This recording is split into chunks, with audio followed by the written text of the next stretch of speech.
दोस्तों, जय श्री श्याम। आज हम बात करेंगे रेपो रेट के बारे में। आरबीआई ने क्या किया है, 0.25 का रेपो रेट जो है वो कम कर दिया है। तो उससे क्या होगी, आप लोगों की ईएमआई जो है बहुत कम हो जाएगी। यानी कि अगर किसी ने 15 साल का लोन लिया है, 20 साल का लोन लिया है, तो उसमें क्या होगा, कम से कम आपका ज्यादा नहीं 2 या 3 लाख रुपए का बेनिफिट होगा। अब मैं आपको बताऊंगा, ये रेपो रेट तो आरबीआई ने कम कर दिया, लेकिन जो बैंक होती है या फिर एनबीएफसी कंपनी होती है वो इस चीज को बताते नहीं है, जिससे कस्टमर पे ज्यादा प्रॉब्लम्स क्रिएट हो जाती है और उसको ज्यादा एक्स्ट्रा पेमेंट पे करना पड़ता है। अब इसके लिए आपको क्या सॉल्यूशन करना है, उसके लिए आपका ये सॉल्यूशन है कि जो आरबीआई ने रेपो रेट कम कर दिया है, अगर आपने कोई भी सैंक्शन लेटर दिया होगा इस बैंक ने आपको होम लोन का या फिर लैब का, तो उसमें आप क्या करेंगे, उसमें होता है फ्लोटिंग होता है और एक होता है फिक्स वाले में तो आप कुछ कर नहीं सकते क्योंकि उसमें टर्म एंड कंडीशन लिखी होती है सारी। अब जो है, अगर आपका फ्लोटिंग है तो उसमें आप अपने ब्रांच में जाके बोल सकते हैं कि भैया मेरा रेपो रेट आरबीआई ने कम कर दिया 0.5% को, और आप भी मेरा लोन की ईएमआई जो है उसको कम कीजिए।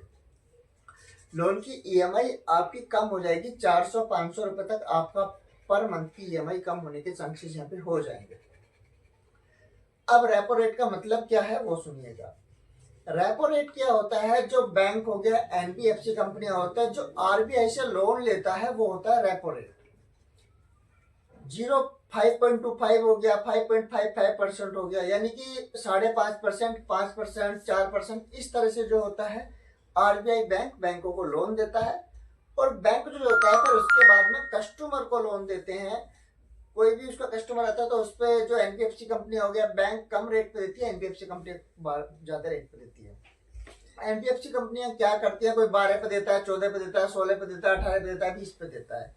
तो उसमें क्या है, रेपो रेट के अकॉर्डिंग ही वो डिसाइड करते हैं इस चीज को कि भैया हम आपको परसेंटेज में क्या लगाएं, कैसे लगाएं। तो इसके लिए हमें करना क्या होगा, सबसे पहले जब भी आप सैंक्शन लेटर लेते हैं तो उस पर टर्म एंड कंडीशन पढ़िएगा, उसके बाद ही किट साइन आप कीजिएगा। तो दोस्तों, ये मैंने आपको बताया है कि रेपो रेट कम होने के बाद में आपकी ईएमआई कम होगी। और एक चीज मैं आपको ये बताना चाहता हूँ, अगर किसी को इनकम जनरेट करनी है, होम लोन हो गया, लैप हो गया, या फिर पर्सनल लोन हो गया, किसी भी टाइप के लोन की इनकम जनरेट आप करोगे तो बहुत सारे एप्लीकेशंस हैं, आप उनको रेफर करके भी इनकम कर सकते हो, या फिर किसी भी ब्रांच में जाके अपना अकाउंट ओपन करा सकते हो जिससे आपकी इनकम जनरेट वहां पे हो सकती है।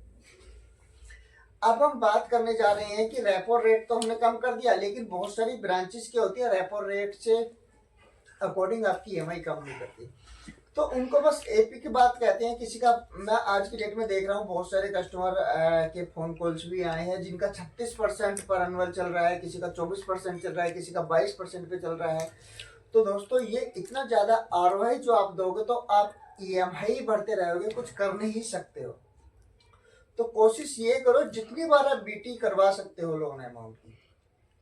मान लीजिए आपका कोई 20 लाख रुपए है, आपने 6 ईएमआई पैड कर दी, 1 ईयर की 12 ईएमआई पैड कर दी, तो उसके बाद में सीधा सीधा एनबीएफसी कंपनी को जाके बोलिएगा कि भैया मेरा जो है ईएमआई कम कर दीजिए क्योंकि ये आरओआई बहुत ज्यादा है और मैं दूसरी जगह बीटी करा रहा हूँ इसको। अगर वो नहीं करता है तो आप दूसरी जगह बीटी के लिए इसको अप्लाई कीजिए। वहां पे आपका आरओआई अगर वहां पे 20 का चल रहा होगा तो वो आपको कितने पे, 18%, 16% आपको ईएमआई वहां पे दे देगा।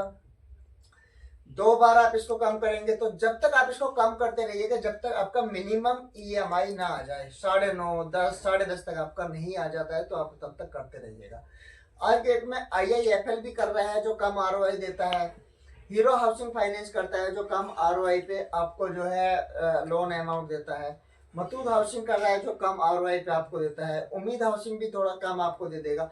अगर कोई सैलरी पर्सन है तो उनके लिए जो बहुत कम ईएमआई आपको मिल जाती है, 9.5, 9.75%, 10%, 10.5%। अगर कोई बिजनेस मैन है तो उसके लिए आरओआई ज्यादा रहता है।